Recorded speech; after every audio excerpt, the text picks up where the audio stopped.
Magandang araw sa lahat ng tagapakinig dito sa Tamok City TV. Ang kwento natin ngayon ay tungkol sa isang binata na tagapagmana ng bilyong-bilyong halaga ng kumpanya. Pero inutusan ng kanyang ama na magsuot ng lumang uniforme at magtrabaho bilang isang simpleng janitor. Akala niya ay simpleng pagsubok lang ito. Pero hindi niya inakala na mararanasan niya ang pinakamatinding panghihiya, pang-aapi, at pananakit mula sa mga taong akala niya ay kasama niya sa trabaho. Hanggang sa naabot ang kanyang pagtitiis at ano ang magiging ganti niya kapag dumating na ang araw na pwede na siyang magpakilala. Bago tayo magpatuloy sa kwento, maaari po ba akong makahingi ng isang subscribe at like sa kwentong ito? Huwag din pong kalimutang pindutin ang notification bell para updated kayo sa mga bago at exciting nating kwento araw-araw. At sinisigurado ko po na darating sa inyo ang napakalaking blessings, swerte at magandang buhay para sa inyo at sa inyong pamilya. Kaya hindi ko na papatatagalin ang ating kwento at simulan na natin. Si Lester ay nag-iisang anak ni Don Roberto, ang CEO at may-ari ng pinakamalaking construction at real estate company sa bansa. Sa edad na 22, tapos na siyang mag-aral ng business management at may matalinong utak. Pero sinabi ng kanyang ama na hindi siya pwedeng umupo agad sa posisyon bilang boss. Gusto kong malaman mo kung paano tumatakbo ang kumpanya mula sa pinakaibaba, anak. Gusto kong maranasan mo ang hirap ng trabaho at malaman mo kung sino ang mga taong totoo at mapang-api dito. Mag-a-apply ka bilang janitor at walang makakaalam kung sino ka hanggat hindi ko sinasabi. Maliwanag ba? Utos ng kanyang tatay. Sumang-ayon si Lester. Nagsuot siya ng simpleng damit, gumamit ng apelyidong iba at nag-apply sa kanilang kumpanya bilang utility personnel o janitor. Tanggap agad siya dahil kailangan nila ng dagdag na tao at inatasan siya sa ilalim ni Pablo, ang head ng maintenance. Unang araw pa lang ni Lester, ramdam na niya ang lamig ng pakikitungo. Pagkakita pa lang ni Pablo sa kanya, imbis na batiin siya, ay sinigawan pa siya agad. Hoy! Ikaw yung bagong janitor, no? Ano pang tinatayo-tayo mo dyan? Kunin mo yung walis at map. Linisin mo lahat ng sahig mula first floor hanggang fifth floor. At huwag kang aasa na mabibigyan ka ng tulong. Trabaho mo yan! Tahimik lang na sumunod si Lester. Buong araw siyang naglinis, nagbubuhat ng basura, naglinis ng mga banyo at gumawa ng mga gawaing mabibigat. Samantala, nung tanghalian, habang ang ibang empleyado ay kumakain sa maayos na kantin, si Pablo ay binigyan lang siya ng tirang pagkain at pinakain sa gilid ng stockroom. Doon niya nakilala sina Estel at Ken. Si Estel ang supervisor at si Ken ay anak ng isa sa mga board members, kaya sobrang mayabang sila.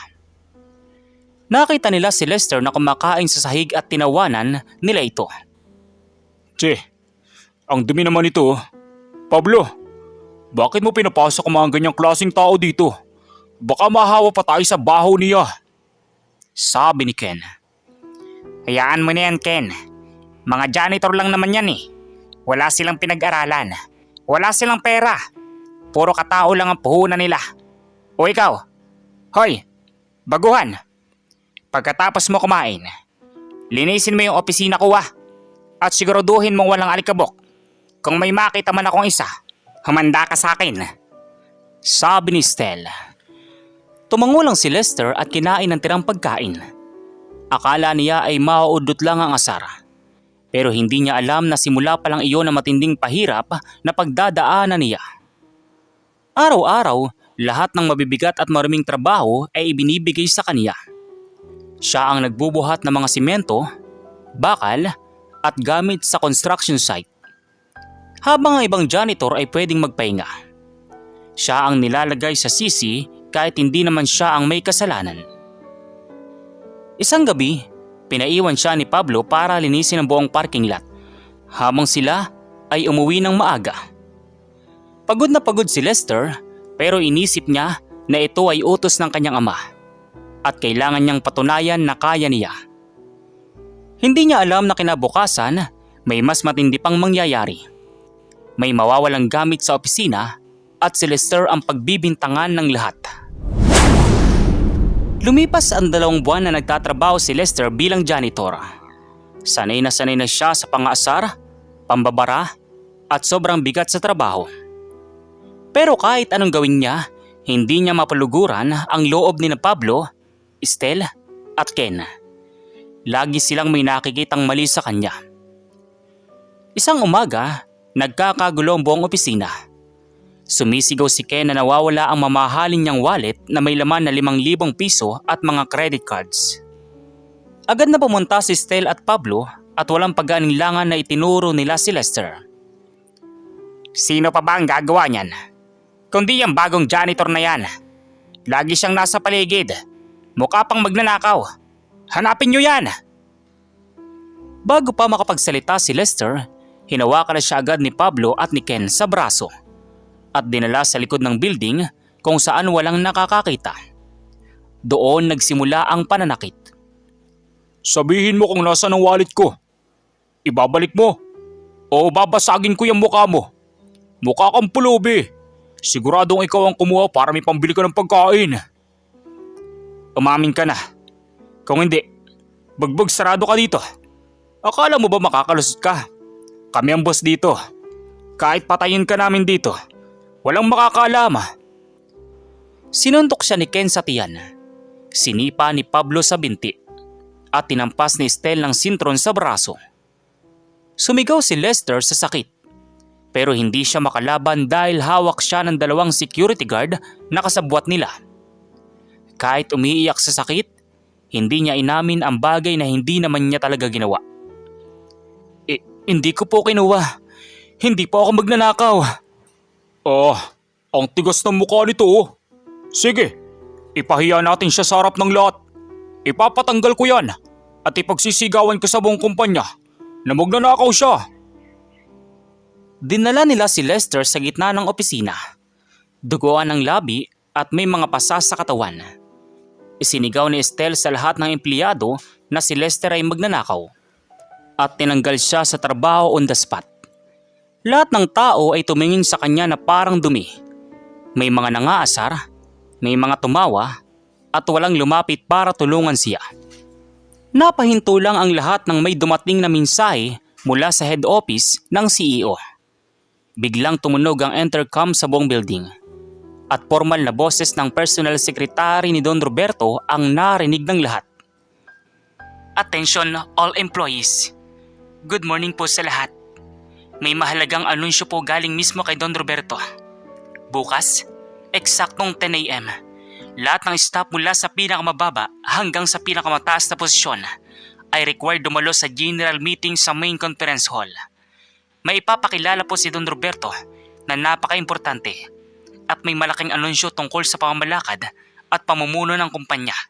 Maraming salamat po. Tumahimik ang buong lugar. Natigilan si Ken na hawak pa ang kuwelyo ni Lester. Nanginginig ang kamay. Si Estel at Pablo ay nagkatinginan. Kinabahan bigla dahil biglaan ang anunsyo at bihirang magpatawag ng general meeting si Don Roberto. Dahil sa abala, binitawan nila si Lester pero hindi pa rin tumigil ang pang-aapi. Pinalabas nila siya ng building noon mismo.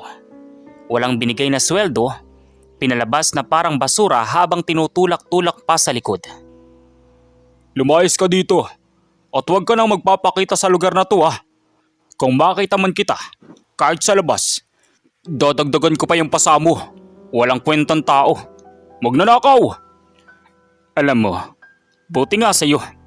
Dapat lang na ganyan ang trato sa mga katulad mo na walang pinag-aralan at puro masasama ang ginagawa. Lumabas si Lester na umiiyak. Sugatan ang katawan. May pasa sa mukha at duguan ng labi.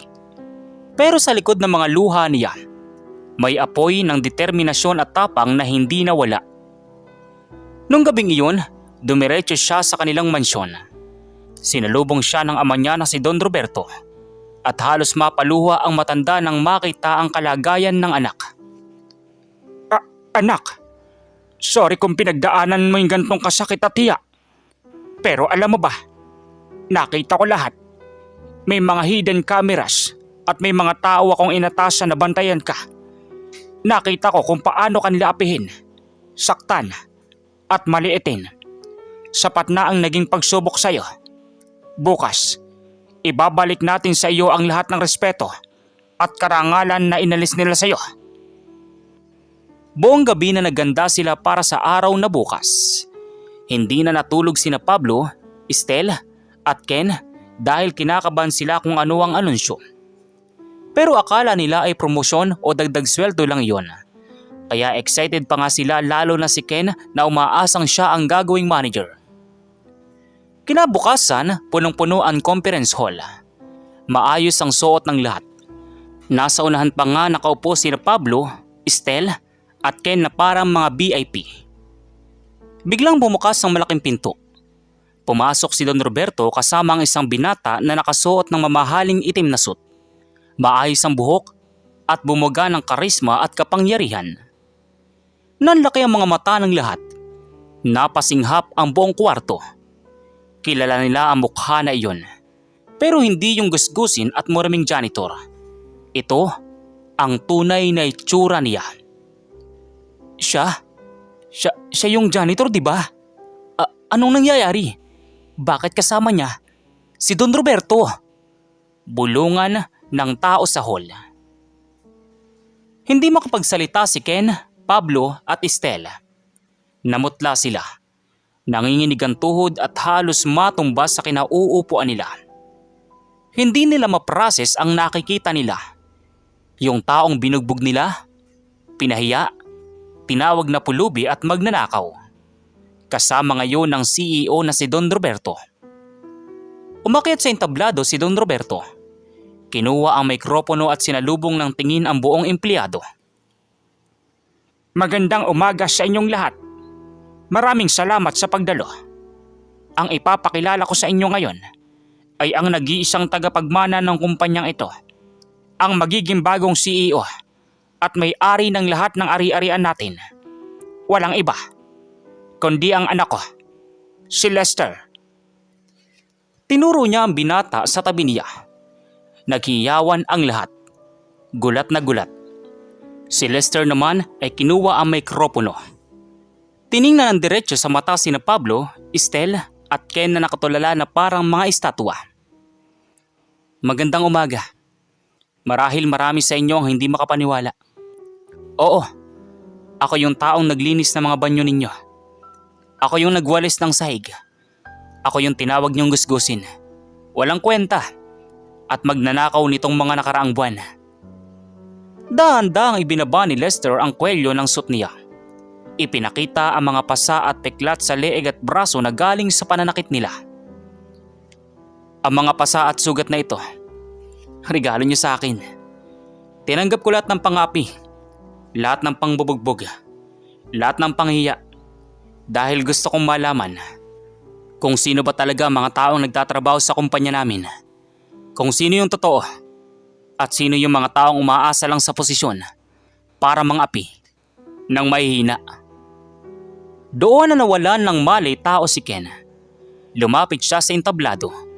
Lumuhod sa harap ni Lester at tumalik sa paa niya. Umiiyak at nagmamakaawa. Boss Lester, sorry po. Sorry boss. Hindi ko po alam kung sino kayo. Patawad po. Hindi ko sinasadya. Maawa kayo sa akin. Sumunod din sina Pablo at Estela. Lumuhod din sila. Nanginginig sa takot at naghihilahakan ng sorry. Boss Lester, patawad po. Inutusan lang po ako. Wala po akong alam. Bigyan niyo po ako ng pangalawang pagkakataon. Boss, hindi ko po sinasadya yun. Nagpapanggap lang po kayo, di ba? Patawad po please. Tiningnan lang ni Lester na walang emosyon. Tandaan ninyo, ang taong marunong lumagar, hindi mga api kapag nasa taas at hindi rin namamaliit kapag nasa baba. Pero kayo, anong ginawa nyo? Ginamit nyo ang kapangyarihan ninyo para apihin ang walang laban. Tumayo kayo. Hindi ako katulad ninyo na nananakit ng may hina. Pero tandaan nyo, ang bawat aksyon may katapat na reaksyon. Ang ginawa nyo sa akin, babalik din sa inyo ng 10 beses. Tahimik ang buong conference hall. Lahat nakikinig sa sasabihin ni Lester. Hindi na makatingin ng diretso sina Ken, Pablo at Estelle. Nakayuko lang sila habang tumutulo ang pawis at luwa sa takot. Kinuha ni Lester ang folder na nasa mesa. Binuksan ito at ipinakita sa lahat ng mga ebidensya. Mga CCTV footage, mga testimonya ng ibang empleyado, at mga record na mga katiwalian na ginawa nila noon pa. Hindi lang sa akin kayo naging masama. Matagal na palang nagrereklamo ang ibang empleyado tungkol sa inyo. Ikaw, Pablo, kinukupit mo ang budget para sa maintenance. Pinipilit mong magbigay ng lagay ang mga bagong empleyado para matanggap sila. Ikaw, Estelle, tinatanggap mo ang suhol para ipasa mga proyekto na hindi pasok sa standard. At ikaw, Ken, ginagamit mo ang pangalan ng pamilya mo para mangikil at manakit ng kapwa. Nanlaki ang mata ng lahat. Doon nalaman ng lahat na hindi lang si Lester ang biktima nila. Marami na silang napinoon pa man. Kaya ang desisyon ko, tinatanggal kayo sa serbisyo ngayon din. Effective immediately. Wala kayong makukuhang separation pay at isasama natin ang kasong estapa, physical injury at graft laban sa inyo. Ibabalik nyo lahat ng ninakaw nyo sa kumpanya at sisiguraduhin ko na walang kumpanya sa bansa ang tatanggap sa inyo mula ngayon. Hindi pwede yan. Ang tatay ko board member dito. Hindi mo pwedeng gawin sa akin to. Tinawagan ko ng tatay mo kanina. Alam na niya lahat ang ginawa mo. At siya pa mismo ang nagsabi na hayaan kang parusahan ka para matuto ka. Tinanggal na rin siya sa pwesto bilang board member. Doon na napalupasay si Ken. Wala na siyang takbuhan. Pinalabas sila ng security guard palabas ng building. Habang pinapanood sila ng lahat ng empleyado. Wala nang tumulong sa kanila dahil lahat ay alam kung gaano sila kasama magtrato ng tao. Pagkalabas nila, doon nila naramdaman ang hiya na ipinaramdam nila kay Lester noon. Wala silang pera, wala silang trabaho, at ang pinakamasakit, inilagay sila sa blacklist ng lahat ng malaking kumpanya sa bansa. Kaya wala nang nangahas tumanggap sa kanila. Kahit sa maliliit na tindahan o construction site, ayaw tanggapin dahil alam ng lahat ang ginawa nila. Dumaan ang mga linggo, madalas silang makita sa labas ng building ng kumpanya. Nakatingin sa malayo habang pinapanood ang pagbabago. Inalis ni Lester ang lahat ng sistema ng pang-aapi. Binigyan ng maayos at malinis na kantin ang lahat. Pantay ang upuan at pagkain kahit janitor man o manager. Tinaasan niya ang sweldo, dagdag benefits at binigyan ng pagkakataong umangat ng mga masisipag at tapat. Anuman ang estado sa buhay. Isang gabi, habang naglalakad sila sa kalsada, gutom at pagod. Nasa lubong nila si Lester na palabas ng opisina. Akala nila ay aawayin sila o ipapahiya. Pero lumapit lang si Lester at inabutan sila ng baon, pagkain at perang pamasahe. Bakit mo ginagawa to, boss? Di ba galit ka sa amin? Di ba dapat pinaparusahan mo kami? Galit ako sa ginawa nyo. Hindi sa inyo bilang tao. Tinuruan ako ng tatay ko na maging mabuti kahit anong mangyari. Pero tandaan nyo ito. Ang buhay ay parang gulong. Minsan nasa ibabaw, minsan nasa ilalim. Ngayon na nasa ilalim kayo, mararanasan ninyo yung hirap, gutom at panghihiya na pinaranas nyo sa iba. Yan ang leksyon na hindi nyo makakalimutan habang buhay.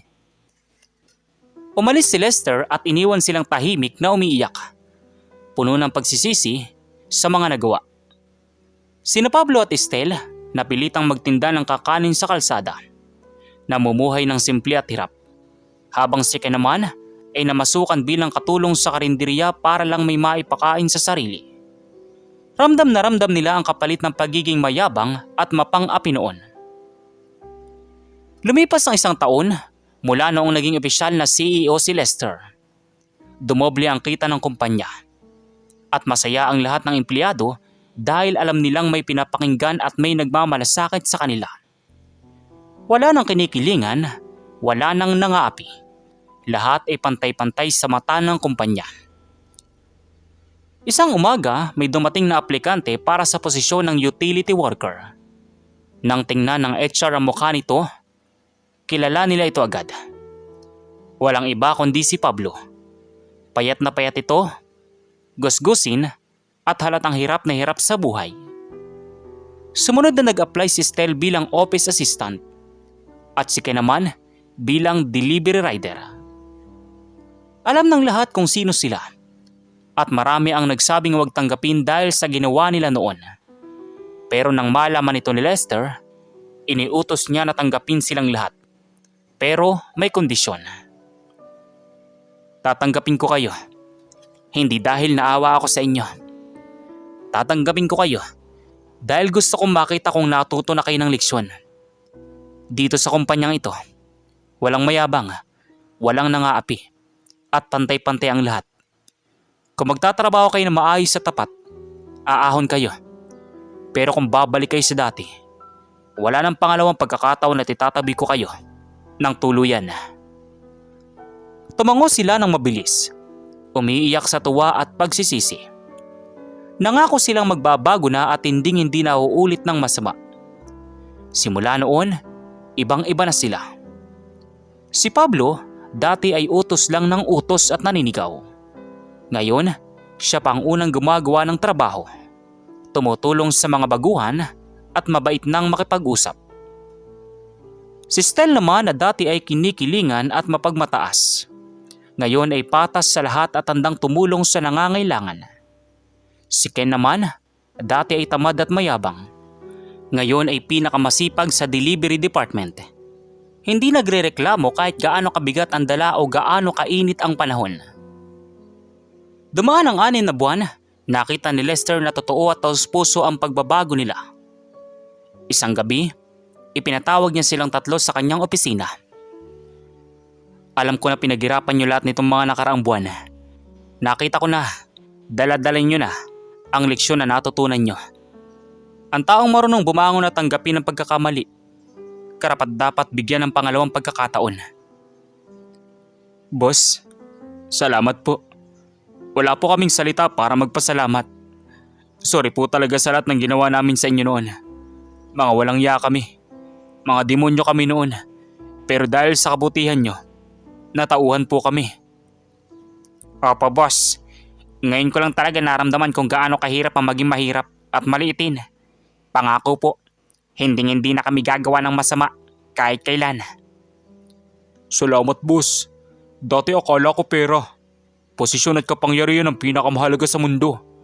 Pero ngayon alam ko na, respeto at mabuting pakikitungo sa kapwa ang tunay na yaman na hindi mananakaw ni naman.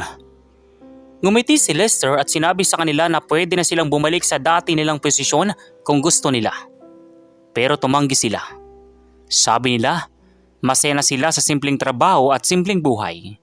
At ayaw na nilang umulit sa posisyon na naging dahilan ng pagkasira ng ugali nila noon. Mula noon, naging maayos na ang buhay nilang lahat. Naging mabuting empleyado at mabuting tao sila. At naging ehemplo sa lahat na hindi pa huli ang lahat para magbago.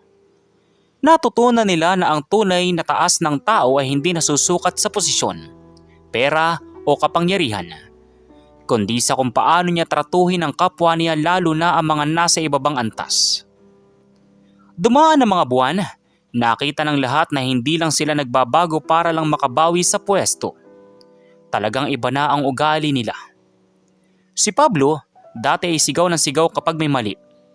Ngayon, ay marahan na magsalita at tinuturuan pa ng tama ang mga baguhan imbis na sigawan. Si Stel na dati ay puro porma at ayaw dumikit sa dumi. Ngayon ay handang tumulong magbuhat o maglinis kapag nakikita niyang nahihirapan ang mga kasama. Si Ken naman, dati ay tamad at laging umaasa sa koneksyon. Ngayon ay pinakaunang dumarating at pinakahuling umuwi. Hindi nagrereklamo kahit gaano kabigat ang kanyang trabaho. Isang gabi, pagkatapos ng shift, naabutan sila ni Lester na nag-uusap-usap sa may garden ng opisina. Tahimik silang nagkakape at parang may malalim na pinag-uusapan. Lumapit si Lester at umupo kasama nila. Anong pinag-uusapan niyo mga boss? Mukhang seryoso ah. Naka boss, nagkukwentuhan lang po kami tungkol sa dati. Naaalala niyo pa po ba nung binugbog niyo kami? Joke lang boss, yung binugbog niyo kami sa iya at katotohanan pala. Nagtawanan silang lahat. Wala nang halong takot o hiya, kundi purong saya at respeto. Seryoso boss, hanggang ngayon, kinukwento ko sa pamilya ko kung gaano ako naging mayabang noon. Sinasabi ko sa kanila na kung hindi dahil sa ginawa nyo, sa pinaranas nyo sa amin na maging mahirap at maliitin, baka hanggang ngayon bulag pa kami sa katotohanan. Akala ko noon ang saya-saya maging boss, pero ngayon, alam ko na mas masaya palang maging mabuting tao. Oo nga boss, dati, ang goal ko lang sa buhay ay yumaman at magpasikat. Pero ngayon, ang gusto ko lang ay mabuhay ng tahimik, may maayos na trabaho at respeto sa kapwa. Yan ang yaman na hindi mananakaw kahit kailan. Salamat po dahil hindi nyo kami tinulok sa bangin, kundi inihaon nyo kami mula sa kasamaan ng ugali namin. Ngumiti si Lester at tinapakan sila sa balikat. Wala na tayong babalikan sa nakaraan. Ang mahalaga, natuto kayo. At sana, gamitin nyo ang karanasan yan para turuan din ng ibang tao na huwag gumaya sa mali ninyo noon. Tandaan nyo, ang taong hindi marunong lumingon sa pinanggalingan, hindi makararating sa paroroonan. At ang taong marunong respeto sa kapwa, respeto rin ang aanihin niya habang buhay. Lumipas ang ilang taon, naging isa sa pinakamatagumpay at pinakarespetadong kumpanya sa buong bansa ang negosyo ni Lester. Hindi lang dahil sa laki ng kita, kundi dahil sa magandang sistema at pagpapahalaga sa tao na ipinakilala ni Lester. Wala nang diskriminasyon, wala nang nangaapi, pantay-pantay ang trato sa lahat mula janitor hanggang sa manager.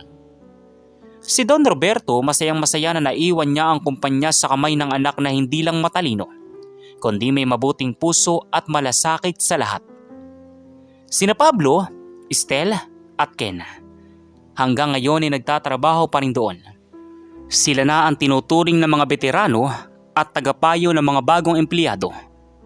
Sila ang unang nagsasabi na huwag niyong maliitin ang sinuman, kahit gaano pa sila kagusgusin o kababa ang posisyon.